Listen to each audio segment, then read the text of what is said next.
Sí, que he traído una cosa más ligera, que he titulado En defensa del cuñadismo.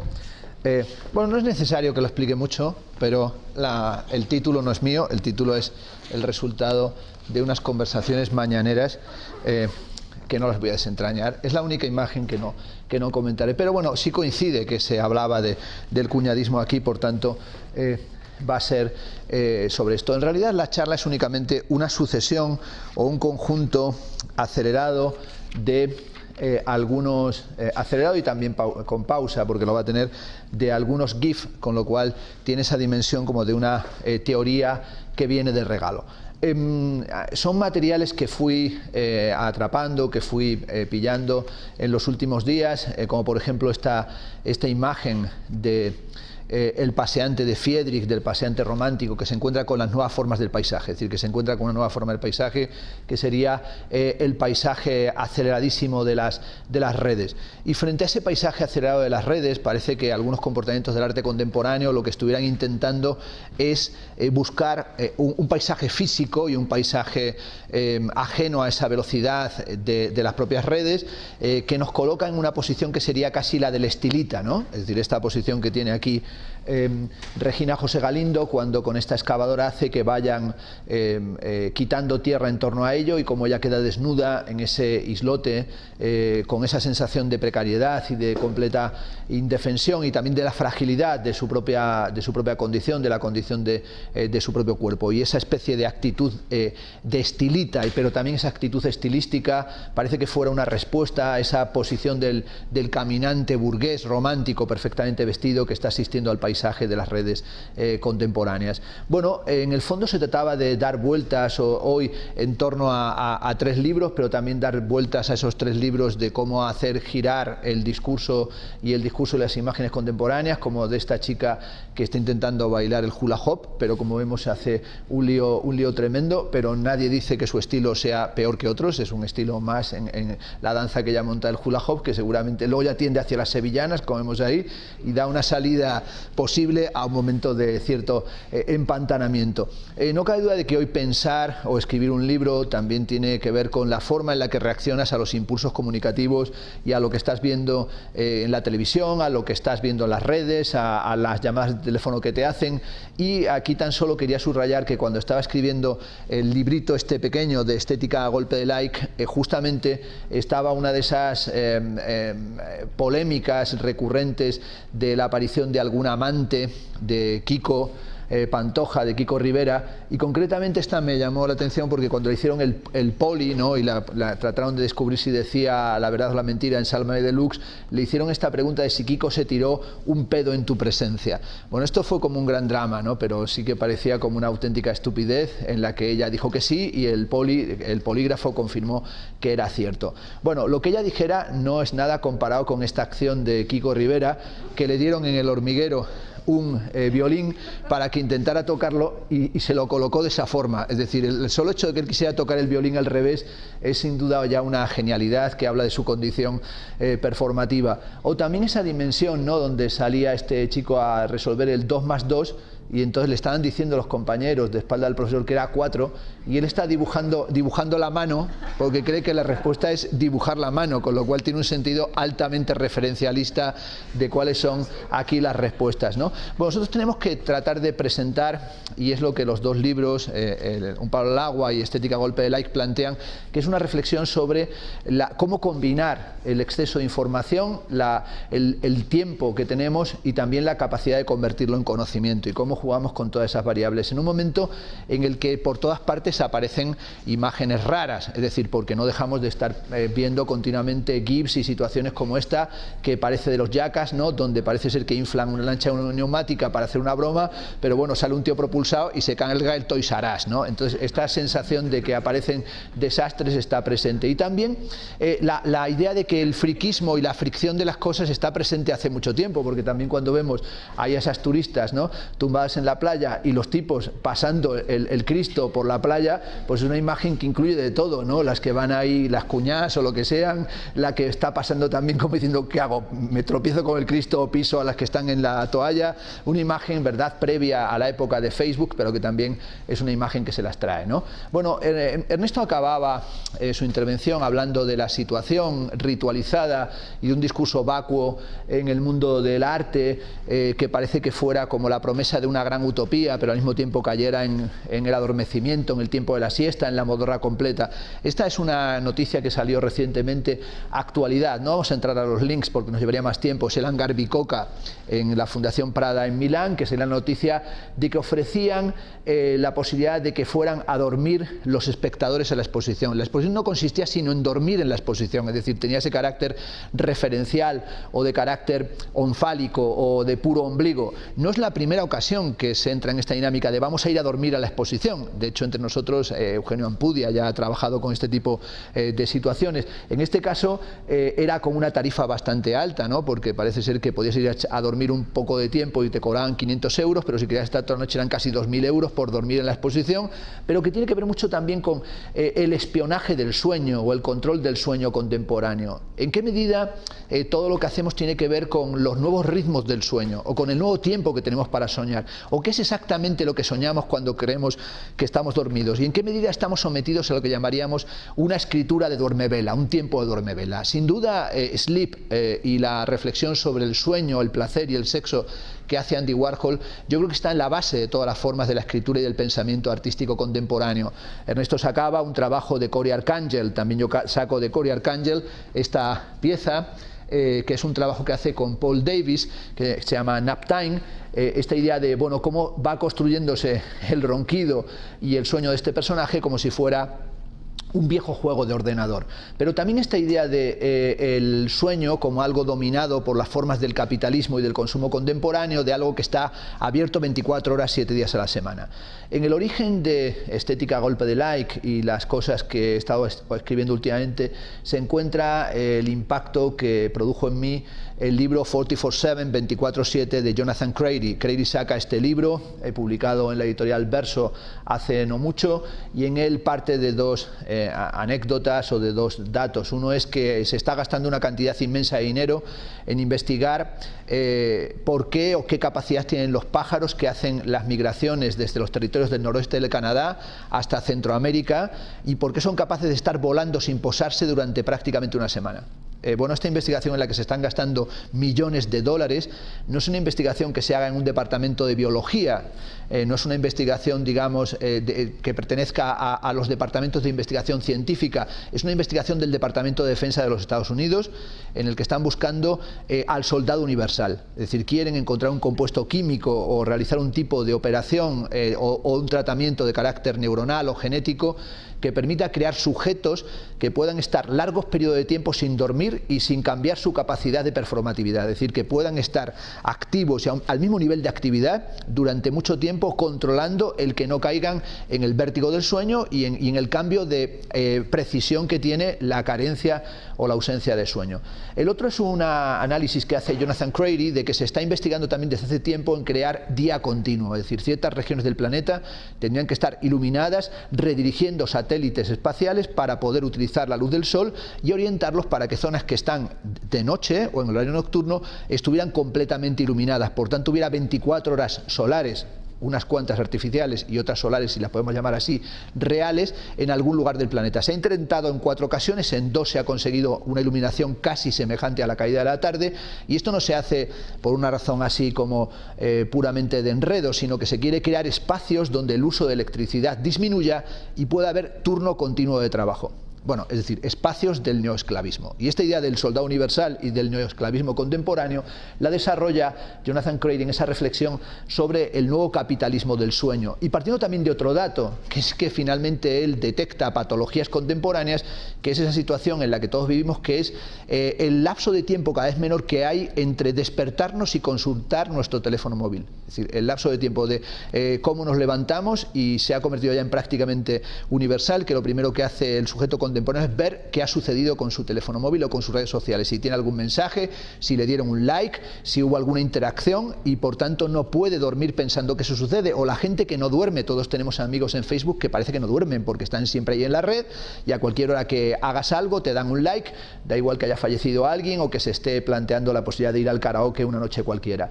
Bueno, también aquí creo que sin duda la idea del 44/7 también la tenía Warhol en su evolución desde el escaparetismo al periodo lapso de tiempo de su vida en el que hace pintura, que son solamente 2 años, a su idea del underground como la idea de una especie de mundo alternativo al mundo de Hollywood, pero su paso sobre todo a ser paparazzi, como fue el mismo paparazzi, y a convertirse en un gran Don Tancredo que anticipa el mundo del reality show. Bueno, lo que estamos en cierta medida es en ese momento en el que, como se dice en esta noticia que se acaba, es una noticia del New York Times, en el futuro todo será fotografiado y nada será mirado. Es decir, finalmente estaremos fotografiando todo y lo iremos almacenando, pero finalmente no estaremos chequeando nada, sino que estaremos únicamente pasando el dedo por la pantalla, creando ese mismo paisaje que estaba contemplando el personaje de Caspar David Friedrich. Evidentemente los museos, con lo que tienen de sedentarismo y de máquinas antiguas en la comprensión de la cultura, no renuncian, sino que, como nos mostraba también con esta conferencia performativa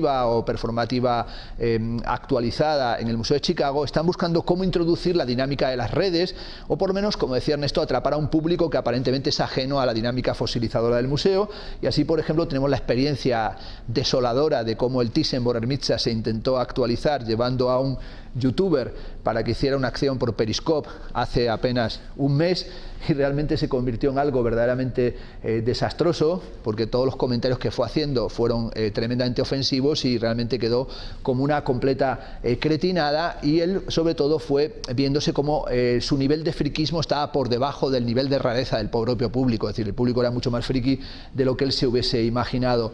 Lo cierto es que la lógica contemporánea es, por un lado, esa idea de fotografiarlo todo para no contemplar nada, pero por otro lado es también una especie de pulsión que la podemos llamar la pulsión del etiquetado. Es decir, tenemos una voluntad de ir en medio del vértigo de la amnesia y del vértigo de reducirse todo a nada, conseguir que las cosas fueran etiquetadas, y cada vez aparecen más estas dinámicas de negarse a ser etiquetado o no querer ser enlazado, y como de repente uno ve que le llegan mensajes en donde te han etiquetado en no sé qué, y dice, bueno, ¿y por qué me han etiquetado a mí en esto si no quería saber nada? De hecho, yo cuando me hice de Facebook, tengo que decir que no me hice yo, sino que me hizo mi hija Elena, y luego lo cogí con pasión, pues colgué primeramente la foto, y entonces me dijo mi hija, tienes que etiquetarte, y aunque aquí no se podría ver, pero si alguien algún día lo hace, pues el primer día en el que me pusieron pues con este traje que algunos creen que es un recuerdo de South Park y que me estoy vistiendo de Kenny, el que matan en South Park, en realidad es un traje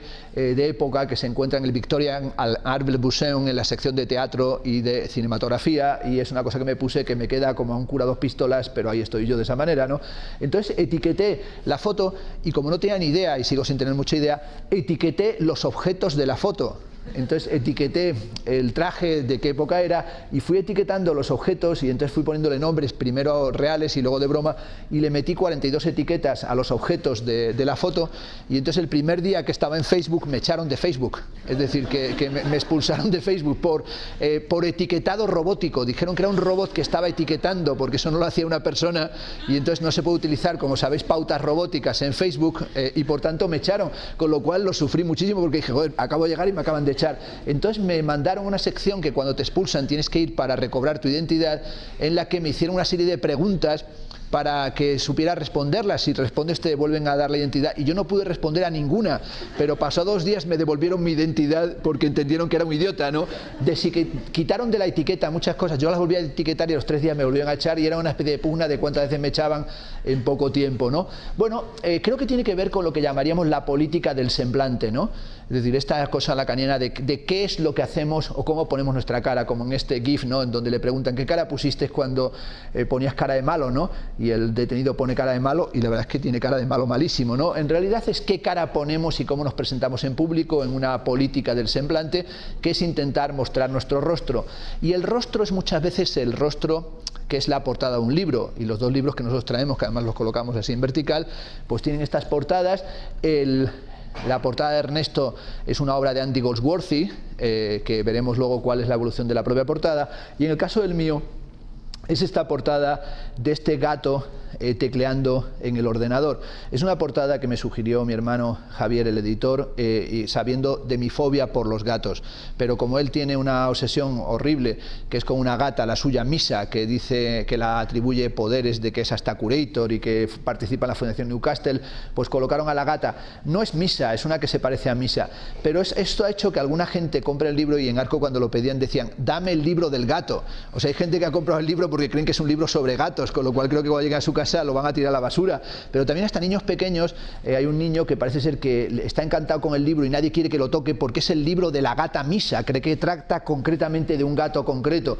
Bueno, indudablemente trata de esta fascinación por los gatos actuales, que como sabemos en todas partes, que son animales deplorables, ¿no? Como se puede apreciar en este GIF, ¿no? Que parece que van a hacer algo fabuloso y pegan la caída mortal, pero el gato es como un animal, como, por lo menos yo siempre lo he detestado, están como bufados, pero también el gato, intenté como reconciliarme con él pensando que han puesto una portada en un libro de un gato, y pensé que en los orígenes de la modernidad había algo más que la escena de la prostituta que espera al cliente y la mucama que le trae el ramo de flores del cliente que acude al burdel, y más allá de este burdel dieciochesco y decimonónico había un protagonista del cuadro que es el gato negro, ¿no? Ese gato que se encuentra a los pies. Por tanto, esa presencia del gato en el origen de la modernidad me hizo pensar, bueno, que a lo mejor la referencia en Estética Golpe de Like al gato tenía que ver con aquella idea de Baudelaire de que Dios creó al gato para que el hombre pudiera acariciar al león.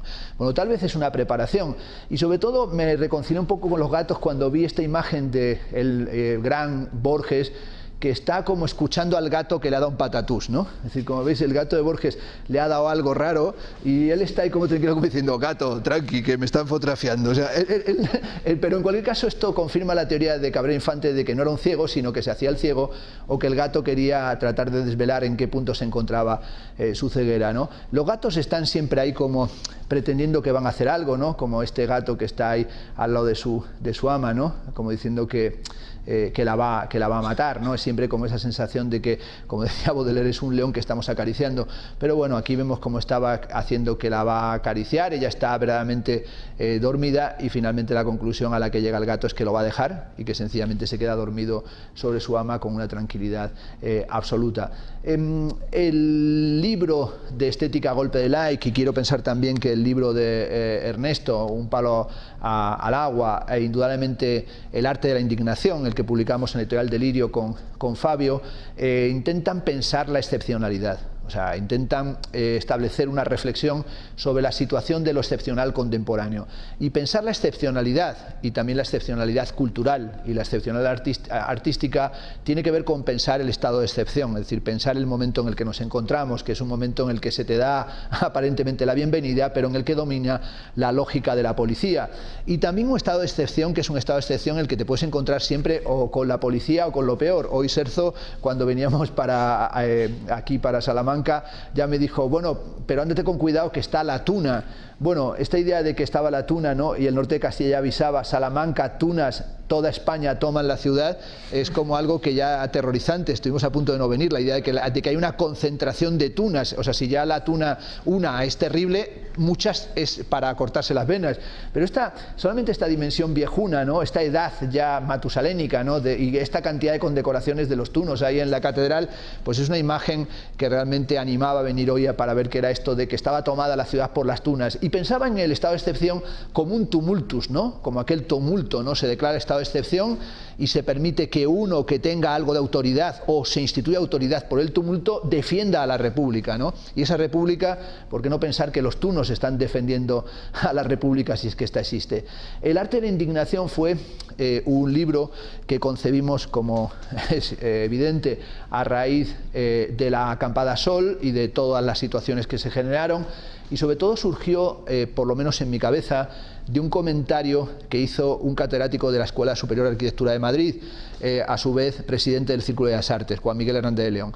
Estábamos ya con todo el 15M derivando y terminando, como fue, ¿verdad?, el final del 15M, la Jornada Mundial de la Juventud, los movimientos contra la Jornada Mundial de la Juventud y la llegada del Papa, y luego la marcha minera, cuando en los últimos momentos de la ocupación de la Puerta del Sol, Juan Miguel me dijo: ¿sabes que hay muchos arquitectos en la Puerta del Sol, entre los acampados, entre los indignados, y están algunos de los mejores alumnos de las últimas promociones de la Escuela de Arquitectura?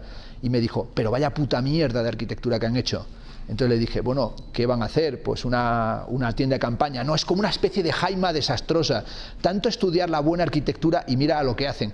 Pensaba a lo mejor Juan Miguel que podían hacer un Franguerio, que podían hacer una pieza, qué sé yo, de un Richard Mayer, que podían hacer un Calatrava o que podían hacer una arquitectura experimental. Lo que hicieron fue poner una alfombra de cartón, ¿verdad?, y crear esa dinámica que fue la del arte de la indignación. Ernesto y yo pedimos en dos bloques muy claros. Un primer bloque, vamos a llamarlo más politológico, más antagonista, del que se encargó el mismo, sobre teorías políticas y formas de intervención social en ese momento, y otro en el que tratábamos de pensar si qué relación o qué actitud había tomado la experiencia artística en relación con la indignación. Es decir, si esto modificaba algo o el arte se quedaba como estaba. Es decir, en qué medida el acontecimiento del arte de la indignación, que es, yo creo que el primer acontecimiento que suscita interés internacional en España después de la movida madrileña y después de los triunfos en la Copa del Mundo y en la Copa Europa. Es decir, si uno revisa qué es lo que tuvo pegada en la prensa internacional, hay un artículo del 84 en el New York Times que dice: Nueva York, Berlín, París, Londres, Madrid, solo una ciudad es internacional, Madrid. Esto lo dijo el New York Times en los años de fascinación por la movida, y realmente sabemos que el otro momento en el que España estuvo de nuevo en la portada de todos los periódicos del mundo fue durante el momento de la Acampada Sol y del 15M, que todos los periódicos del mundo, salvo los españoles, le dieron un tratamiento absolutamente de fascinación, es decir, seducidos por el acontecimiento. En ese momento yo me encontraba en la Bienal de Venecia montando el pabellón de Chile, y recuerdo cómo Pisapia y Di Magistris tomaron la alcaldía, ganaron la alcaldía de Nápoles y de Milán respectivamente, y subieron al ayuntamiento con camisetas del 15M, es decir, con imágenes del 15M, y como ellos desde allí hablaban de que ellos eran alcalde porque había un viento que llegaba de España que permitía un cambio político. Es decir, había un interés internacional, y queríamos saber si ese interés que surgía ahí, o eso que estaba aconteciendo en ese ámbito, tenía una prolongación o una proyección hacia los fenómenos artísticos, culturales, y se creaba un nuevo clima artístico, un nuevo clima de pensamiento. Indudablemente también nos llamaba muchísimo la atención todo el fenómeno de la expresividad que había en el propio 15M, los carteles, las pancartas, las declaraciones, cómo se trabajó con ese tipo de visualidad. Ayer Julia Ramírez Blanco daba una conferencia en un ciclo que hacíamos sobre arquitectura de lo inhóspito, la ciudad en el tiempo de la demolición. Ella ha hecho un libro que se llama Utopías Artísticas de Revuelta, en la editorial Cátedra, y me llamó muchísimo la atención el tema del archivo del 15M. Nos dijo una cosa que realmente es impresionante. Dijo: a tal velocidad se hacían carteles en la Puerta del Sol que casi la mitad de ellos directamente se archivaban. Es decir, ni siquiera se colocaban, sino que pasaban directamente al archivo. Esa pulsión archivística que se daba ya en el propio momento antagonista me llamó mucho la atención, porque era como que ya se estaba haciendo historia, pero se estaba haciendo historia museística, historia de archivo. Por tanto, había como una especie de sensación de que el perroflautismo iba a tener larga vida, o sea, que el perroflautismo iba a seguir hasta donde fuera. En este sentido, ella me contó una historia que algunos conoceréis, que hay un archivo Sol 15M que ha estado girando, pero que finalmente se le ofreció que estuviera en el Reina Sofía. Y el Reina Sofía ha cogido el archivo Sol, y 3 restauradoras de Reina Sofía trabajan restaurando pancartas del 15M. Esto sí que es ya el delirio absoluto, es decir, pancartas con su carácter efímero las están restaurando en una hiperauratización o una hiperestilización de algo que tiene un carácter antagonista, pero que de repente esto es parte del archivo, y ahí cuando uno entra en esa página encuentra las pancartas que las están restaurando y conservando el papel y colocándolo para que no se pudra ni se descomponga, de forma tal que sabemos cuándo es el momento que la Comisión Feminista hizo que se priorizara el lenguaje genérico, o cuándo había que utilizar, ¿verdad?, la arroba, o cómo se tenían que usar, sobre todo en Twitter, en Facebook o en web, un lenguaje que fuera genéricamente correcto. También en ese momento, evidentemente, Borja Villel hizo una consideración que fue crucial. Cuando le preguntaron en el Art Forum cuáles son las 3 mejores exposiciones del año, dijo: guitarras de Picasso en el MoMA, Matisse en el Pompidou y el 15M en la Puerta del Sol.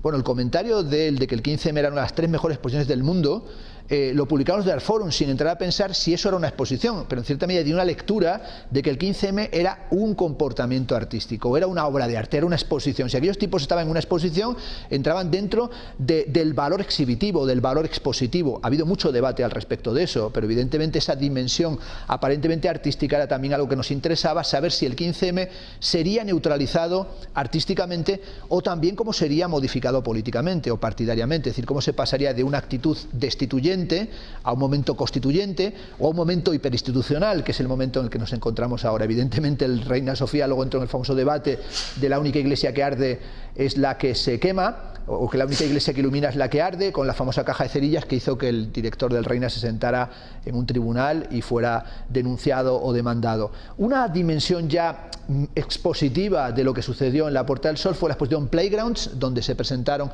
la idea de las plazas y los juegos infantiles en las plazas, con una recuperación, por ejemplo, de la arquitectura de Aldo van Eyck, ¿no? Pero también de los proyectos situacionistas, con esta especie de nuevo situacionismo de museo, que es una contradicción, pero que sin embargo se ha convertido en una suerte de normatividad, ¿no? Con este tipo de arquitectura de museo tan enfática, ¿no? Club activista, ¿no? Es como un sitio que si te invitan a tomar una copa no entras, ¿no? Pero esta sensación de activismo, club, ¿no? Y ahí con todos los libros que te tienes que leer, como una cosa, ya no es ni el postureo, es como un momento en el que estás totalmente idiotizado, es como una especie de dimensión de un espacio casi a lo Tatlin, o un espacio que tuviera algo que ver con el agitprop, pero sin embargo neutralizado en el Museo del Archivo Contemporáneo. En esa exposición había una foto muy marginal, que era una foto de Peter Fisley, de Fisley Weiss, que es este tobogán que va a dar a un container.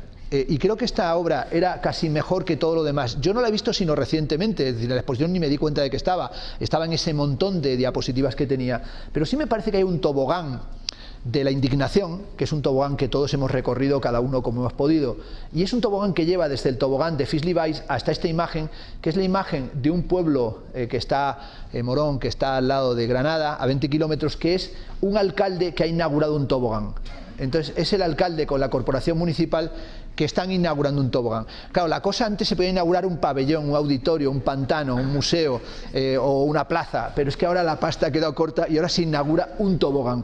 Y hay un momento en el que él está encantado y hay una concejala como que tiene muchas dudas sobre qué coño están haciendo inaugurando el tobogán pequeño, ¿no? El tobogán amarillo. Y esta sensación de, coño, estamos inaugurando, es que algo habrá que inaugurar. Si uno entra en la página de Público, han inaugurado también recientemente una rotonda, y no entraban todos en la rotonda, era una mini rotonda y había como dos que quedaron así en el asfalto y era como que les iban a atropellar, pero estaban inaugurando cosas. Bueno, traje conmigo algunos libros que son un complemento de lo que planteábamos en los nuestros, y que son libros como, digamos, de esta dimensión de época, o por lo menos que están muy cercanos de cómo se está queriendo escribir sobre la época, y uno es este que dice que el mundo entero es un playground, ¿no? El mundo entero es un sitio de juegos. Es un libro que, de estos ahora que como el mío, que gustan en formato pequeño, dice, siempre te dijeron que no podías ser como querías ser, esto es, un unicornio, pero tienes que ser siempre un unicornio. Es un libro que se llama El libro, la guía de la generación Tumblr,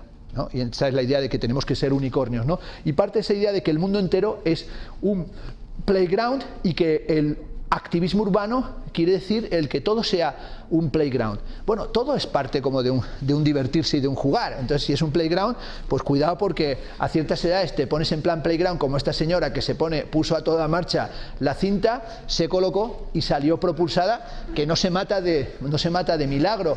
O también esta idea de el famoso juego del que se fue a Sevilla, perdió su silla, que están ahí jugando a quitarse la silla, ¿verdad? Le quitan la silla de una forma muy mal educada a la chica, ella se tira encima del otro para recuperar su silla, en un sitio, como veis, que es un sitio de rodeo, y bueno, le han quitado la silla, pero ella la ha recuperado, y como que ya finalmente dice, se sienta, pero el último acto es sangriento, porque ya también se pega la costalada padre. Y esta dimensión del playground político contemporáneo lo tenemos aquí en esta especie de dar vueltas continuamente en torno a lo mismo. Bueno, es como una situación en la que vamos casi como Batman, ¿no? Patrullando la ciudad, quién sabe de qué manera, ¿no? Y esta especie de idea de cómo vamos caminando por un playground que a lo mejor nos lleva a caernos al canal o a caminar directamente hacia el fracaso.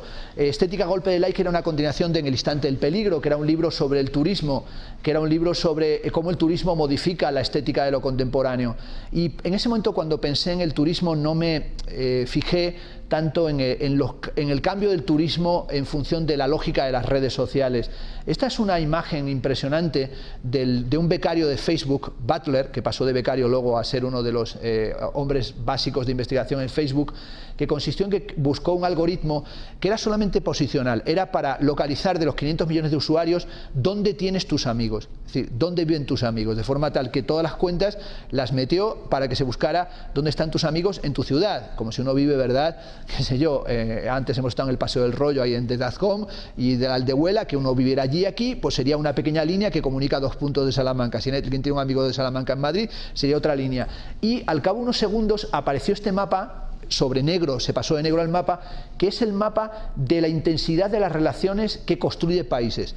¿Qué sucede? Que hay zonas del mundo que no existen, es decir, que no están mapeadas porque no hay Facebook o porque no hay uso de Facebook. Por eso vemos cómo a partir de lo que es la antigua Unión Soviética no tienen mapa ninguno, es decir, no existen como espacios, quedan como pequeñas líneas, como trozos enormes de África tampoco existen, como sin embargo Australia o Japón o Singapur tienen una gran intensidad, y como en América Latina lo tiene sobre todo la zona, mayormente de la zona de la costa oeste, y como América Latina la tiene Brasil, el distrito Santiago de Chile y las zonas, ¿verdad?, de México, y el resto no existen. Pero también como nosotros tenemos una actividad muy centrada en la capital, y como grandes trozos de la meseta también están borrados porque no existe nadie, con lo cual hoy vemos que el mapa del mundo es también el mapa de estas relaciones, y tal vez ahí es donde se entra también el juego de qué tipo de discursos están fluyendo. También, como Ernesto, yo quería insistir en que hoy escribir es escribir con los 100 años de dadaísmo a la espalda, con esa conciencia de que el Dada nos soltó aquella frase importantísima de Tristan Tzara, de que el pensamiento se origina en la boca, es decir, que hay que entender también un pensamiento que no se mete a grandes mecanismos de abstracción, sino que intenta dar respuesta a las cosas que están fluyendo de boca en boca, de boca a oreja, que están surgiendo como completamente como rumorología, o también esas consignas, ¿no?, de Tzara, ¿no?, de que hay que escupir sobre la humanidad como una actitud que escupe, pero que también se escupe a sí misma y se convierte finalmente en un acto aparentemente cínico, ¿no? También un momento en el que los gestos son muchas veces gestos como de idiotez pura, ¿no?, como este luchador que va a dar una patada al rival, pero es un gesto como muy ambicioso, pero que finalmente se pega una costalada porque no sabe ni a dónde lo ha dado, ¿no?, es decir, meramente se hace una esquiva. ¿Por qué no decir que el libro, tanto imagino que El arte de la indignación como Un palo al agua y también Estética golpe de like son libros del milenio o del milenarismo, ¿no? O sea, vienen un poco en aquella línea de que el milenarismo va a llegar, y finalmente vaya que si llegó, y con todas sus consecuencias, y llegó como potluck, como despensa y como don, es decir, como algo acumulado que se gasta ritualmente y que se destruye, y que en el acto mismo de destruirse genera aparentes beneficios, ¿no? En este sentido, yo proponía, o quiero proponer, Estética golpe de like como una suerte de teoría regalada, que ni siquiera es mía, sino que es una teoría regalada, o de una GIF theory, o de una teoría del GIF, como cuando en el libro este de los unicornios se habla en una especie de página, ¿no?, de cómo comenzar a ser un C-Punk prof, y te dice, exprésate a ti mismo solo a través de GIFs. Es decir, que te expreses solamente utilizando GIF. Y esa especie de teoría del GIF es también cómo expresarse a través de GIFs o de regalos o de secuencias de imágenes, en un momento en el que todo regalo puede ser un regalo que no se destruye en la forma del potluck, sino que se acumula y no desaparece. Es decir, hay una acumulación de regalos que es un momento como de un almacén de regalos devueltos, o de regalos indeseados, o de regalos envenenados. Y ahí aparece esa dimensión de la disposofobia, que es una forma también de denominar el síndrome de Diógenes, ¿no? Salió hace una semana la noticia de que había muerto un enfermo del síndrome de Diógenes en Galicia, y la noticia era: muere un enfermo de síndrome de Diógenes que tenía 3.000 amigos en Facebook. No sé qué aportaba que tuviera 3.000 amigos, era como que tenía también un síndrome de Diógenes de amigos en Facebook, pero esta noticia de murió y tenía 3.000 amigos en Facebook es tenía tantos amigos y nadie se enteró de que había muerto en medio de la basura que había acumulado en su casa. Es una foto de la casa del tipo del síndrome de Diógenes, que no se le ve a él, que como vemos tiene bastantes cosas. Este otro está orgulloso de su disposofobia, ¿no? Es decir, le vemos ahí como, ¿verdad?, diciendo, bueno, os reiréis, pero tengo aquí de todo, tengo televisores, tengo papeles, tengo cartones, tengo hasta, ¿verdad?, vasos del Starbucks que he recogido, es decir, tiene material por un tubo. También indudablemente con esa dimensión de que nadie puede negar que la disposofobia es una especie de modulación del bricolaje o del ultrabricolaje. Bueno, como vemos, este hombre encantado de que ha hecho un árbol de Navidad con tablones y le ha quedado una horterada, pero tiene más que se ve, si no van para la leña, van para hacer árbol de Navidad. Esta dimensión del bricolage o del texto como bricolaje continuo, pero también un bricolaje que es un bricolaje onírico, de los momentos en los que te quedas dormido en medio del trabajo y creas un sueño que es un sueño de condensación y desplazamiento en el sentido freudiano, en el que se van mezclando las cosas, en el que te quedas dormido en medio de una frase o estás escribiendo una nota y de repente tienes que darle continuidad, y a veces darle continuidad es puramente inventarse la propia continuidad, o a veces arrojas una idea con furia y la idea te vuelve contra ti, como diciendo, bueno, pues es que yo voy a lanzar ahí la gran teoría, ¡plac!, porque he tenido por fin una teoría que acaba. En este caso la está arrojando contra la arquitectura de Niemeyer, es como bautizando un Niemeyer, y finalmente la que lía es parda, ¿no? Bueno, esto hablaba de esas dimensiones de la crítica que están en su libro, y yo creo que la crítica, y además la crítica de la modernidad, de la posmodernidad y de la globalización, tienen que afrontar la dimensión de la extrañeza, ¿no? Esta noción que desarrollaron los formalistas rusos, ¿no?, especialmente Shklovsky, ¿no?, cuando habla de la ostranenie, ¿no?, esa ostranenie que era como el arte aparece como un dépaysement, una descontextualización, una dimensión de extrañamiento permanente. Y la ventaja es que hoy somos capaces de percibir extrañamiento en todas las cosas, es decir, todo es extraño, es decir, afortunadamente ya nada aparece bajo el rubro de la normalidad, es decir, hoy tenemos esa capacidad de estar buscando permanentemente lo maravilloso y lo siniestro, es decir, lo maravilloso y lo siniestro, pero no solo lo siniestro en el sentido de lo gore o de lo que produce pánico, sino lo siniestro en el sentido de lo familiar. Es decir, lo inquietante en el seno de lo familiar. Una de las cosas que, hablando hoy con Teresa de That Home, en el proyecto que han montado y que me ha impresionado muy favorablemente, era que era un ejemplo de Inheimlich, ¿no?, de lo siniestro, de lo hogareño, de lo familiar, que se ha vuelto extraño por fruto de una represión, por causa de la represión, en este caso por causa de una liberación, pero esa especie de modo de la ocupación y de diálogo con un espacio dado, que es un espacio, el espacio de los abuelos, ¿no?, y como el espacio de los abuelos se retoma y se convierte en algo que hace que emerja lo maravilloso, lo siniestro y lo extraño, es también una nueva forma de la escucha, tratar de escuchar de otra manera. Estamos en el año de verdad de los centenarios de Cervantes, de Shakespeare, del Bosco, y tal vez de todos ellos el Bosco podía ser como esa enorme referencia en la que hay un rumor continuo, el perroflautismo del Bosco, ¿no?, que ya había, pero no perroflautismo, el animalismo flautístico antes del perroflautismo, pero esa especie de búsqueda de una escucha que sea un tajo, como si antes de la oreja de Van Gogh y antes de la oreja de Blue Velvet de David Lynch hubiera una forma diferente de búsqueda de la escucha. Hablaba Perniola de un giro fringe del arte expandido contemporáneo, que él localizaba principalmente en la exposición de la Bienal de Venecia del 2013.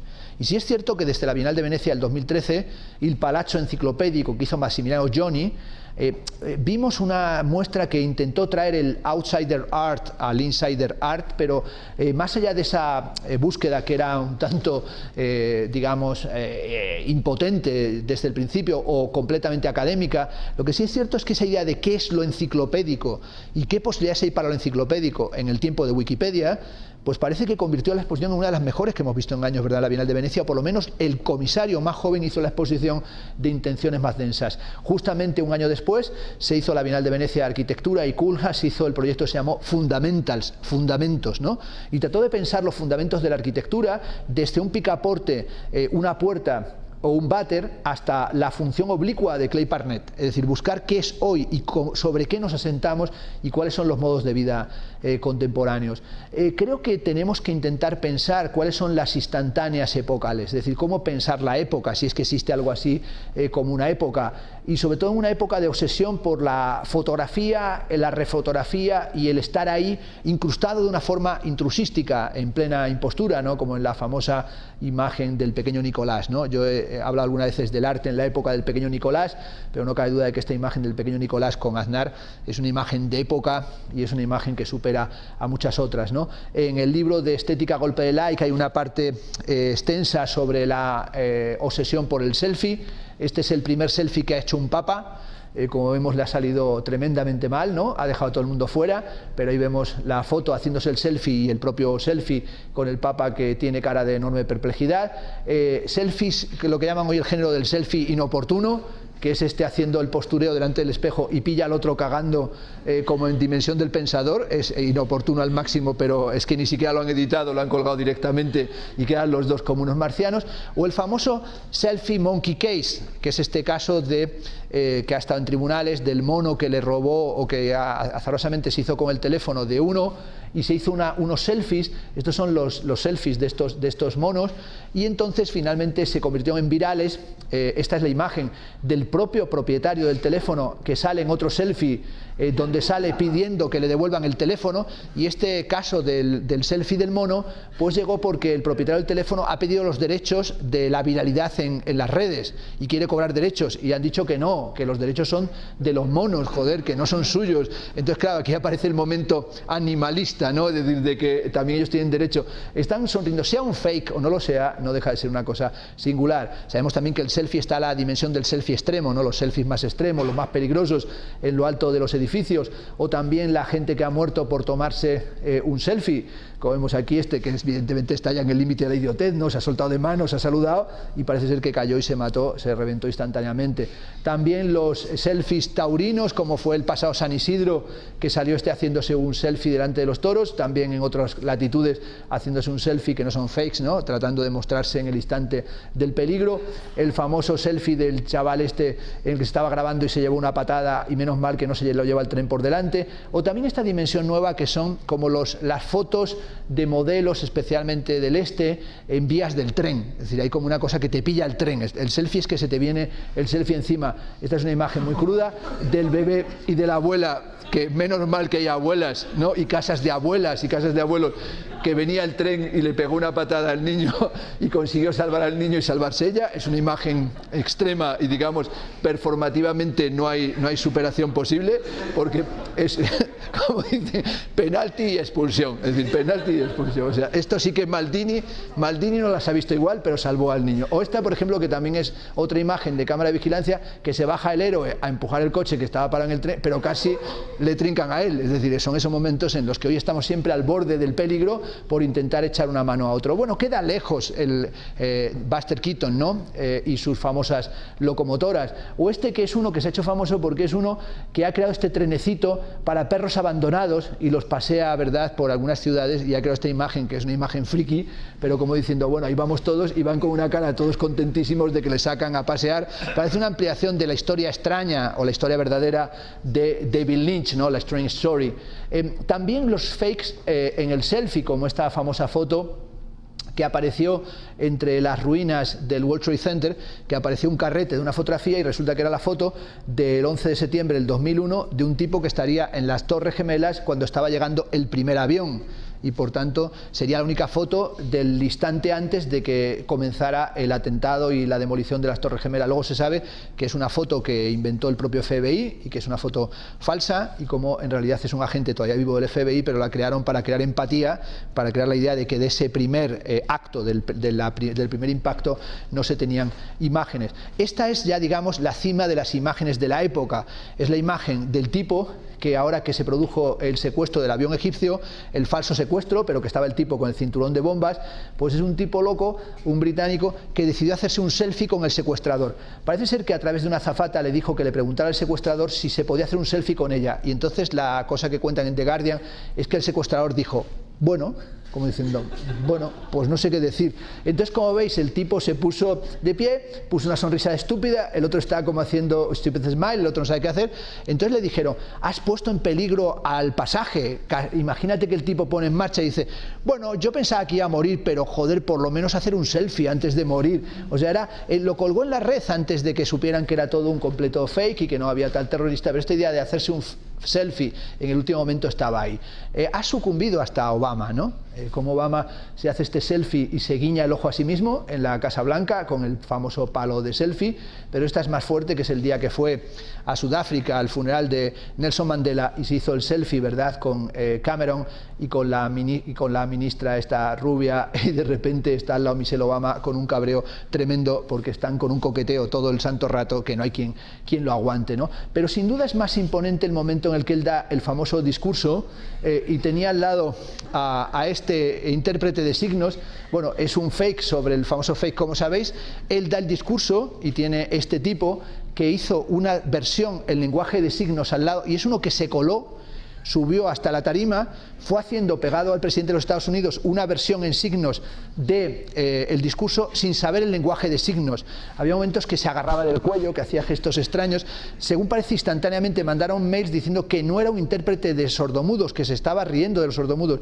Entonces él aludió, porque le metieron en la cárcel, que él en realidad le dio un ataque de epilepsia y se trastornó y subió, hizo eso, y que no se reconoce. Es un abogado que no sabe por qué lo ha hecho. Pero esta versión de que de repente este tipo le convierten en que hace un pequeño Jeff Koons ahí al lado de Obama, es una imagen realmente muy buena. O sea, yo creo que de esas imágenes que es bueno estar en esta época, aunque solo sea para poder ver estas imágenes. Bueno, Ernesto trajo su música y vino muy serio con el Don Giovanni. Yo he venido solamente con un temazo, que es el de Escándalo. Es un escándalo porque un capítulo entero de Estética a golpe de like está dedicado a Rafael. Lo voy a ahorrar, salvo que haya un clamor popular que lo pida.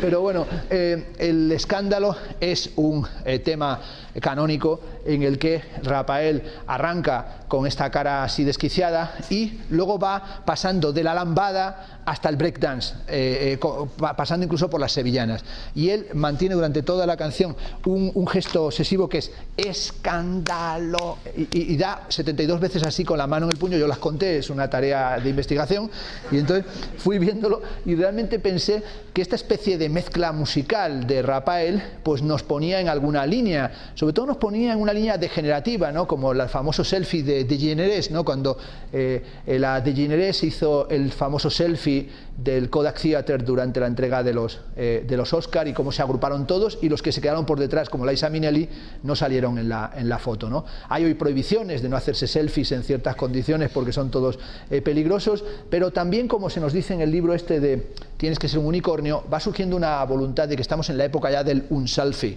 O sea, estamos en el post-selfie, y sobre todo aquí se nos dice que ya hacerse un selfie ya está pasado y está fuera de tono, y que el futuro será del unselfie, pero sobre todo se nos dice que tienes que hacer un uso de Facebook y de Instagram irónico. Es decir, que hoy solamente hay un uso posible de las redes, que es un uso irónico, que sería esa dimensión del unselfie.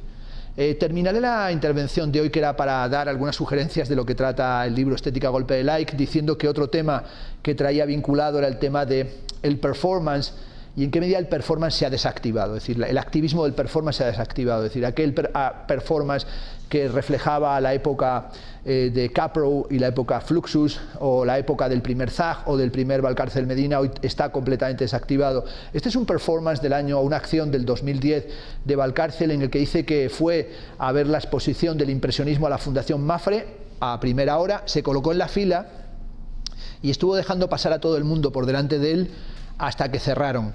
Entonces eso lo hizo varios días. Bueno, eso lo que cuentan ahí es que en realidad salió un vigilante y le dijo: usted está estropeando la fila, porque ¿para qué viene el primero y se queda el último y no entra nunca? Y dijo: pues porque me gusta estar en la cola, porque hay una especie de expectativa de que voy a ver algo interesante, ¿no? Esa idea de que va a llegar algo interesante hoy se ha convertido en una política recitada. La última Bienal de Venecia, la del 2015, que se llamó All the Futures World, o Todos los Futuros del Mundo, el acto principal era el recitado del Capital de Carlos Marx, un aburrimiento solemne. También pensamos en Tania Bruguera, la lectura continuada de los orígenes del totalitarismo de Hannah Arendt cuando la encarcelaron en Cuba, una lectura continua del libro. O también Dora García, de la que no me extenderé, su performance con Lacan, leyendo pasajes del seminario de Lacan y haciendo coreografías reconstructivas de los tiempos de Trisha Brown o de Yvonne Rainer. Es decir, una especie de recitado, creyendo que si citamos a Marx somos marxistas, si citamos a Hannah Arendt estamos haciendo la crítica al totalitarismo, o si leemos a Lacan estamos haciendo algo lacaniano. Y frente a eso me interesaba también el youtuberismo, como comparar qué pasa en el performance y qué pasa en el mundo youtuber. De nuevo aparece aquí el Rubius en una de sus acciones cuando fue a Domino's Pizza a comer pizza ajena, o también la famosa imagen que salía Risto Mejide, no lo habíamos planificado, pero tenemos cosas que nos hacen confluir a los dos, el día que el Rubius fue a el programa de Risto Mejide y le entrevistó, y la famosa imagen el día que Rubius lloró en directo, ¿no? Entonces lloró porque le dijeron, ¿y tu vida es dura? Y dijo, sí, es muy dura porque no puedo salir de casa, hay mucha gente, es una vida muy complicada. Se echó a llorar. Bueno, a llorar o simuló que lloró para crear efectividad o para crear un efecto patético, pero uno de los capítulos de Estética Golpe de Like es las lágrimas del Rubius ante Risto Mejide, como una especie de momento también de nuestra época en el que hay que hacer cualquier cosa hasta matarse para ser famoso, como decía este youtuber. Es indudablemente ese mundo de viralidad que tiene grandes hits, ¿no? Este es el hit máximo de la historia de la viralidad. Charlie beats me, Charlie me mordió. Es la imagen más vista de la historia, o lo era, de las redes, y es solamente un hermano que le mete un dedo a otro hermano, que le mordió en el dedo y que tiene millones y millones de visitas desde que se hizo, y versiones continuas de Charlie beat me, Charlie me mordió. Bueno, es una imagen que me contaba Tony Garrido, el manager de los youtubers españoles, que acaban de denunciarle porque es la imagen que más dinero genera en redes, es decir, es la imagen que genera más beneficios, y es una imagen que evidentemente tiene el copyright de la familia. Ellos mismos se han fotografiado ya de más mayores estos dos niños, otra vez mordiéndose el dedo, y es una imagen que no aporta nada, pero que se volvió una imagen propia de lo que llamaríamos la instancia de la ludificación, esa instancia de gamificación o de juego que es la instancia contemporánea, como esta especie de exhibición de gamers que también lo sacaba Ernesto, ¿no? Son equipos de alto rendimiento, máquinas armadas con placas madre, Republic of Gamers de Asus y configuradas, es decir, una especie de república de los gamers, pero ya placas configuradas, placas madres, como esa especie de las placas madre más vendidas y premiadas del mundo. Es una especie de cosa loca, pero sin duda es como el temazo de hoy, que es el temazo de los gamers. Me quedó pendiente, y es la promesa en la que ahora he metido, que es hacer una continuación del texto de Estética Golpe de Like, que además lo quiero hacer dialogando también con lo que ha sido el libro o la lectura que he hecho de Un palo al agua, de Ernesto, sobre la retórica de la intransigencia. Es decir, ¿cuál es la retórica y la estética de la intransigencia? ¿Qué es lo que está sucediendo para que nos llamen tanto la atención este tipo de imágenes, ¿no? Que suben ahí a un tío haciendo de Cristo y es que se cae porque le han clavado mal, ¿no? Entonces esta especie de momento intransigente, ¿no? Como de la verdad de la crucifixión, y el tío que se la pega, pues es también una imagen buena del presente, ¿no? O también esta imagen, que también es una imagen de las estéticas de la intransigencia modificadas. ¡Hala! Toma, para que entre el coche. Es decir, o sea, es un gesto mínimo, pero es, claro, va a entrar el coche y si entra con la cruz va a pegar en lo alto del campo, con lo cual ese momento, y además la cara del vigilante como diciendo, he cumplido la misión. Su misión es únicamente abatir la cruz, clac, toma, entra para adentro, y entra el Pope ya con la cruz ahí colocada, como diciendo, es un momento como de prevención, porque si no te pasa lo que le pasa a este, que te vas a pegar una caída pues mortífera, ¿no? Bueno, son como una dimensión de darle un poco un paro, parar un poco el presente y decir, bueno, vamos a ver, cuando uno hace un libro es como un gesto de este tipo, que pares el autobús, ¿no? Para. Entonces, claro, en medio de todo el vértigo, ¿qué es lo que hace Ernesto o yo, cualquiera que escribe un libro? Pues mira, alto, tracatroker, y se ata el zapato y sigue, porque claro, solo faltaba que se montara Celentano, ¿no? Que se montara de repente en el autobús. No, es que, bueno, ala, adiós, como diciendo, ahí te quedas. O sea, es un gesto, yo creo que alguno cuando lo ve lo intenta hacer, pero no sé, a mí me gustaría algún día tener el aplomo para hacer lo que es para un autobús. Para. Track, lo mismo arranca y te pegas un ostión absoluto, pero es un gesto muy bueno. O sea, yo creo que el gesto cultural es hoy eso, parar el autobús y atarse los cordones. O esta imagen también buenísima, que es como el ordenadorcito de la Estética Golpe de Like, que llega, porque también estamos así, ¿no? Como ahí en la cocina y de repente viendo las imágenes y pillando las cosas que tenemos entre manos, y esta es ella que le lleva con todo su candor el vaso de agua, que está aquí hiperralentizado, y luego se ve como ella le va llevando vasos de agua y es al padre, pero ya donde coge el vaso es del váter, porque ella ve que allí queda a la altura de la mano, y entonces ella va y mete, pum, y entonces de repente le da a ver, pero lo bueno es que lo está grabando la madre, y ve el gesto de que la niña está haciendo esta maravilla, que le lleva el vaso al agua, ¡ay, qué bonita es! Y ella sigue grabando diciendo, es la jugada perfecta, porque vamos a mostrar cómo se está bebiendo el marido el agua del váter, y no ponen remedio a la cosa. O sea, es una maldad absoluta, sobre todo de lo que está aquí, que es la mirada de la madre que está aceptando que se haga esa auténtica mamarrachada, ¿no? Bueno, la experiencia estética, y esto termina, es bueno, como dijo Borges, es la inminencia de una revelación que no se produce. Es algo que va a suceder que finalmente no se produce, y por eso se mantiene como tensión estética. Y esto es un poco también la experiencia estética contemporánea, porque cuando vas a tantas páginas siempre sale la salida hacia este temazo, ¿no? Es decir, hay como, mira esta página, tremendos crímenes, páginas porno hard, no sé qué, y entonces de repente es como que anuncian algo y luego viene, y es el gran corte del vacilón, porque ya me trincaron otra vez, creía que había algo y de repente vuelve otra vez el tema y aparece como una experiencia estética frustrada. Hace una semana se publicó en el New Yorker el texto de Guy Talasse de Voyageurs Motel. El texto de Talasse es un texto que él recibió en el 86, una llamada de un tipo que había comprado un motel porque era voyeur desde pequeño, y finalmente se compró un motel para ver cómo la gente practicaba sexo en su motel, una especie de Norman Bates contemporáneo, y llamó a Talasse diciéndole que había oído que estaba haciendo un libro sobre la vida sexual de los americanos y quería ofrecerle documentación. Talasse finalmente fue al motel, le contó que había construido un doble techo en el motel a través del cual se deslizaba y que tenía un catálogo a la manera de Don Giovanni de todos los actos sexuales cometidos en su motel desde que lo abrió, y Talasse reptó por ese doble techo y contempló a través de una rejilla de una habitación a una pareja haciendo una felación. Le comentó al marcharse del hotel que tenía un documento muy escabroso, que era que había visto cómo asesinaban a una mujer en una habitación del hotel y que lo tenía anotado el día y la fecha. Al volver para Nueva York se planteó si debía denunciar al dueño del motel, pero amparándose en que le hizo firmar un papel de confidencialidad no lo reveló, y estuvo durante mucho tiempo preocupado, hasta que supo que habían detenido al asesino de aquella mujer y se quedó tranquilo. Acaba de publicar, pues muchos años después, el texto porque el propietario del motel, que ya está derruido, se lo ha permitido, y se ha creado un gran debate sobre la ética profesional en el periodismo, pero sobre todo sobre el voyeurismo, es decir, sobre esta lógica del voyeur, es decir, todo lo que estamos hablando de ese personaje de Friedrich contemplando las redes sociales moviéndose de una manera vertiginosa. Somos voyeurs del mundo digital. Y en cierta medida, cuando piensa hoy en los voyeurs, no podemos dejar de pensar en James Stewart, en La ventana indiscreta de Alfred Hitchcock, cuando dice James Stewart, es horrendo, ha nacido una nueva raza de voyeurs. Aquí era una nueva raza de voyeurs. ¿Qué decir de la del presente? En cierta medida, el presente no necesita del voyeurismo, porque el presente es omnivoyeur. Es decir, ya se ofrece directamente todo en nuestra intimidad. Es decir, ¿qué sentido tiene? ¿Por qué se escandaliza la gente con Talasse en la época del control visual de todos los comportamientos? ¿Por qué nos escandalizamos en la época del reality show? En la época del traspiés del reality show, como cuando el otro día Laura Matamoros y Carlos Lozano entraban como grandes figuras del VIP, ¿no? El Gran Hermano, y se pegó ya el traspiés para luego ser la ganadora. Es decir, en cierta medida es una cuestión de principios. Es decir, ¿cuáles son los principios del análisis contemporáneo? Como decía Groucho Marx, tengo estos principios y no les gustan, también tengo otros. Y esa cuestión de principios es lo que yo creo que tiene que ver con la preocupación de Ernesto, no, menos con la mía, pero yo creo que sí la suya, de buscar estructuras de la crítica, es decir, tratar de encontrar nuevos modelos de la crítica. Un palo al agua, sus ensayos de estética tiene que ver con esa idea de la muerte del arte, del fin del arte, de una crítica muy dura que hace al empantanamiento de los sistemas críticos contemporáneos, colocando en portada la imagen de Andy Goldsworthy. El palo al agua surgió a partir de una idea que era una obra de Goldsworthy, en la que Goldsworthy apalea la superficie de un río y consigue fabricar un arco iris.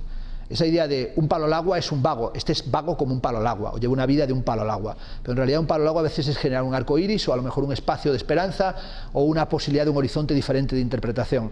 Ernesto lo busca a través de distintas claves que yo no voy ahora a desplegar porque ya estamos fuera de tiempo. Una de ellas es Doris Salcedo, Shibboleth, el poema de Paul Celan, Shibboleth pour Paul Celan, el texto de Derrida, la idea de cómo una palabra es una contraseña para escapar del asesinato seguro, y esta es la pieza de Doris Salcedo en el Hall de las Turbinas de la Tate, una pieza que tuvo muchísima repercusión. Esta es una imagen que siempre me gusta poner, que es la imagen de una niña Y dije muchas veces que era una madre, pero ahora estoy convencido de que es su abuela, seguramente más que su madre, que están caminando por encima de esa grieta o de esa contraseña.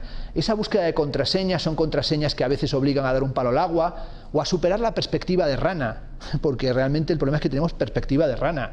Esto de lo que hablaba Nietzsche, ¿no? Una perspectiva baja que hace, como se dice ahí cuando se habla de perspectiva rana, resalta la altura de los objetos porque estamos muy bajo. Descubrí que se había fabricado una rana en el 2008 que es una rana transparente. La fabricaron los japoneses, una rana mutada genéticamente transparente para poder ver cómo evolucionan sus enfermedades. En cierta medida nosotros estamos no en la época de la perspectiva de rana nietzscheana, estamos en la época de la rana transparente. Una rana que se transparenta pero que no se contempla a sí misma. Estamos sometidos a ese experimento genético de la rana transparente. Podríamos pensar que estábamos más contentos con la rana Gustavo, ¿no? Que era una rana dicharachera, ¿no? Y que era una rana histerizada y que era una rana de un humor realmente salvaje, pero tenemos lo que tenemos, que es un mapa que no conduce a ninguna parte, un mapa que no es idéntico al territorio. Si le damos la vuelta a los mapas aparece el spam, es decir, la palabra maps da spam. Y tal vez, como dice Toisteyer, la imagen del presente es la imagen spam. Es una imagen que se refleja, se revela, se repite, como la famosa partida de ping-pong de Forrest Gump contra sí mismo con la mesa en vertical. O como esta imagen de las campeonas del mundo de ping-pong, que tiran la pelota al aire y le pegan la cabeza a su compañera, ¿no? Entonces es como el momento en el que ya se parten de la risa, ¿no? Es decir, son las mejores del mundo, pero es que no pueden con su alma, ¿no? Es como diciendo, pero la que hemos liado, ¿no? Es decir, de momento vamos a hacer el saque, ahí se ve, toc, toc, o sea, punto pelota, o sea, la hemos liado parda, o sea, no pueden, o sea, llevamos horas jugando, sudando, tic, mira, ole. O sea, y este es el momento, ¿no? Es decir, nos pasan esas cosas de cómo en medio del sueño, del trabajo, de la comida, parece que no pasa nada, o todo está mecanizado, y sin embargo pasa algo. En este sentido, tanto el libro, creo, Estética Golpe de Like, como el libro Un palo al agua, son como un dar la bienvenida a nuestro post, pero también denunciar la cultura del post, es decir, una cultura que fuera únicamente del postureo. A lo mejor tendríamos que haber pensado un libro, o 2 libros, o 3, sobre una estética emoticónica, es decir, de los emoticonos, es decir, de cómo los emoticonos nos permiten comprender el mundo, o cómo toda experiencia es la experiencia del LOL, ¿no? Una experiencia como de que te ríes y lloras al mismo tiempo, o también esa idea de que no se trata de autocompletar. Bueno, autocompletar, que es la famosa cuestión de que en Google cuando pones una palabra como Roma no se conquistó en una hora, es decir, cómo te completan, o Britney Spears es idiota, es decir, Google te completa las frases porque Jack sabe lo que tú vas a decir, que es parte de la propia inercia de lo que se está diciendo. Y en qué medida todo eso es parte del yo cuantificado, es decir, de si la panacota de erizo del restaurante Fell Laundry es mejor que el huevo de codorniz con caviar del Ritz-Carlton, y en qué medida hay hoy una posibilidad de generar un yo cuantificado, un yo a partir de los grandes datos. Se habla de las virtudes de la retroalimentación cultural o de la retroalimentación de los grandes datos, pero tiene algo de negativo. Vemos que está haciendo el friki aquí, ¿verdad? Y el padre con el carrito del niño como diciendo, bueno, lo que me faltaba. O sea, vienes a comprar al supermercado y te encuentras a los frikis grabando ya su imagen delante de nosotros, pero también él está hipnotizado, está como buscando a qué pertenece esta imagen.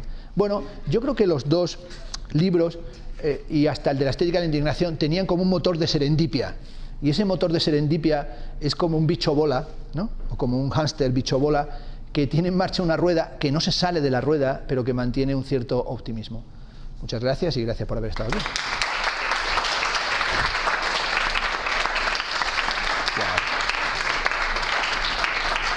Bueno, gracias por haber aguantado que esta tortura que se nos ocurrió, que es que allí donde se prometió una presentación de un libro, en realidad dimos 2 conferencias. Tate dirá siempre, los castrati son temibles, ¿no? Es decir, te invitan a presentar un libro y van y hablan de otra cosa. Pero bueno, sí nos gustaba pensar en compartir con vosotros, que muchos sois amigos desde hace tantos años, ¿verdad? Como Enrique, Martí, Domingo, Sinaga, Manuela, Ilse, que estáis aquí, y otros que os conocemos desde tanto tiempo, como Serzo, ¿verdad?, que vi tu exposición y que me parece impresionante. Traer un libro, traer 2 libros y a veces aprovechar que se escriben los libros para conversar. Es decir, una de las cosas que más frustración produce, y sobre todo cuanto más joven eres, más todavía, es que no haya interlocución.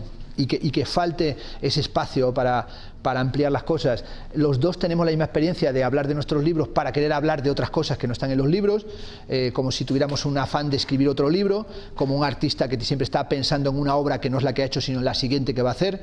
Pero sí que los hemos hecho y los hemos traído, y como digo, los traíamos incluso para quien los quiera comprar, venderlos, que nosotros no sacamos nada en claro en ellos, pero sí que lo puedo decir que para mí es un gusto estar en un acto en el que el otro libro y el otro que habla es mi hijo, porque realmente escucharle es sorprenderse, y más que nada los dos compartir exactamente la misma idea, que es que todavía tiene un sentido tomarse ese tiempo para teclear unas cosas, para buscar unas imágenes, y para que salgan al final los libros que cuando salen te causan una gran decepción, porque dices qué cosa más pequeña he hecho, pero se van haciendo unos y otros. Y en realidad la primera ocasión en la que estuvimos juntos haciéndolo fue en El arte de la indignación. Es un libro que nos proporcionó mucho placer escribirlo, porque invitamos a más gente como Miguel Ángel de Navarro, Iván López Munuera, etcétera, etcétera, y en este caso cada uno por separado, pues era únicamente venir a Salamanca, que siempre es un gusto estar aquí. Ok, pues gracias por venir, que ha sido un placer.